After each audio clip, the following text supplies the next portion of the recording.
নমস্কার বন্ধুরা, আজ আমি আপনাদের বাজারের শুকনো চালের গুঁড়ো দিয়ে ভাজা পিঠা, তেলের পিঠা, পোয়া পিঠা যে যেটাই বলেন সেই পিঠা তৈরি করে দেখাবো। তাহলে বন্ধুরা, আমি এই পিঠাটি কিভাবে তৈরি করছি দেখার শুরুতেই প্লিজ একটা লাইক দিয়ে দেখতে থাকুন। আর আমি এই পিঠাটা তৈরি করার জন্য প্রথমে আমি একটা পাত্রে হাফ লিটার পরিমাণ দুধ নিয়ে নিয়েছি। এই দুধটাকে প্রথমে আমি ভালো করে জাল করে নেব। দুধটা এইভাবে নাড়িয়ে নাড়িয়ে আমি বেশ কিছুক্ষণ ভালো করে কিন্তু জাল করে নিয়েছি। এখন আমি এই দুধটাকে নামিয়ে নেব। দুধটা গরম থাকতে থাকতে এর মধ্যে দিয়ে দেব চিনি।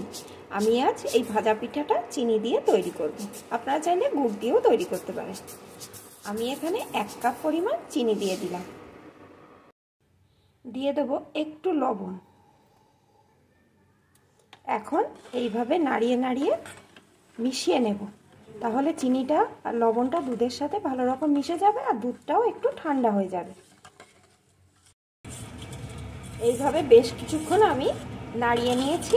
এখন কিন্তু চিনিটা ভালো রকম দুধের সাথে মিশে গেছে আর দুধটা কিন্তু অনেকটাই ঠান্ডা হয়ে গেছে। তবে কিন্তু পুরোপুরি ঠান্ডা হবে না, একটু উষ্ণ যেন গরম থাকে। এখন এর ভিতরে যে বাজার থেকে শুকনো চালের গুঁড়ো আনা ছিল সেই গুঁড়ো একটু একটু করে দেব আর মেশাতে থাকবো। একেবারে কিন্তু সবটুকু দেব না, অল্প অল্প করে দেব আর এইভাবে মিশিয়ে নেব। আবারও আরেকটু দেব।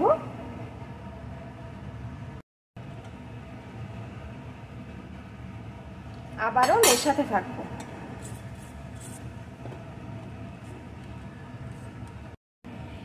একটু একটু করে শুকনো চালের গুঁড়ো দেওয়ায় আর মেশানোর পর দেখুন বন্ধুরা, আমার এরকম ঘনত্বের একটা ব্যাটার তৈরি হয়ে গেছে।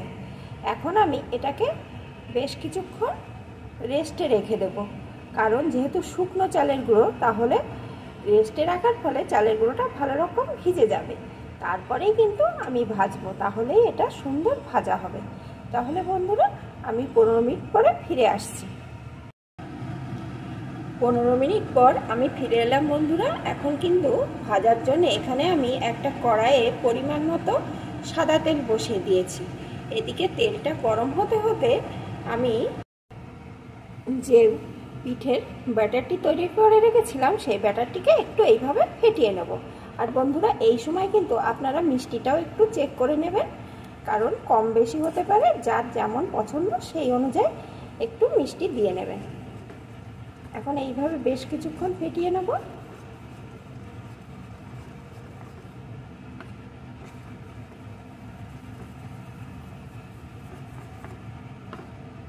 দুই 3 মিনিট আমি ফেটিয়ে নিয়েছি। এখন কিন্তু আমি ভেজে নেব। ওদিকে দেখি তেলটা কেমন গরম হয়েছে। এদিকে কিন্তু তেলটা আমার ভালো রকম গরম হয়ে গেছে। এখন আমি গ্যাসের জোরটাকে একদম কমিয়ে দেব। কমিয়ে দিয়েছি।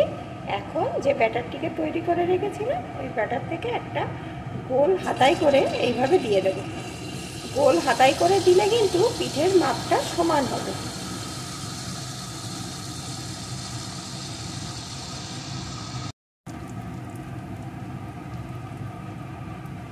উপর দিয়ে একটু তেল তুলে দেব।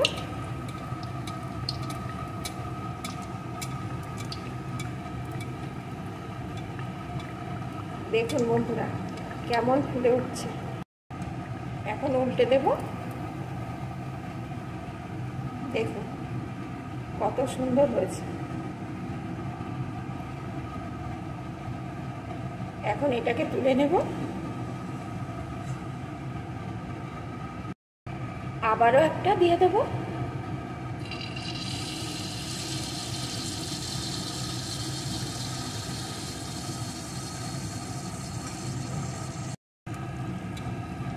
উপর দিয়ে একটু গরম তেল দিয়ে দেব, তাহলে পিঠেটা তাড়াতাড়ি ফুলে উঠবে।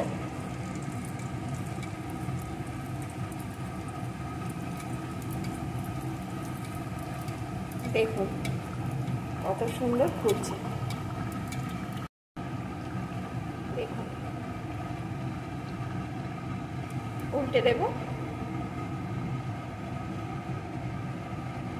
এখন কিন্তু এই পিঠেটাও আমার ভাজা হয়ে গেছে, এখন আমি তুলে নেব।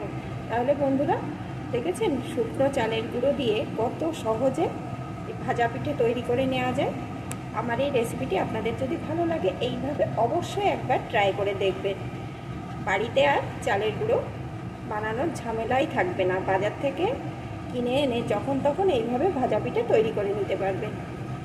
আর আমার রেসিপিটি যদি আপনাদের একটুও ভালো লেগে থাকে প্লিজ লাইক, কমেন্ট, শেয়ার করে দেবেন।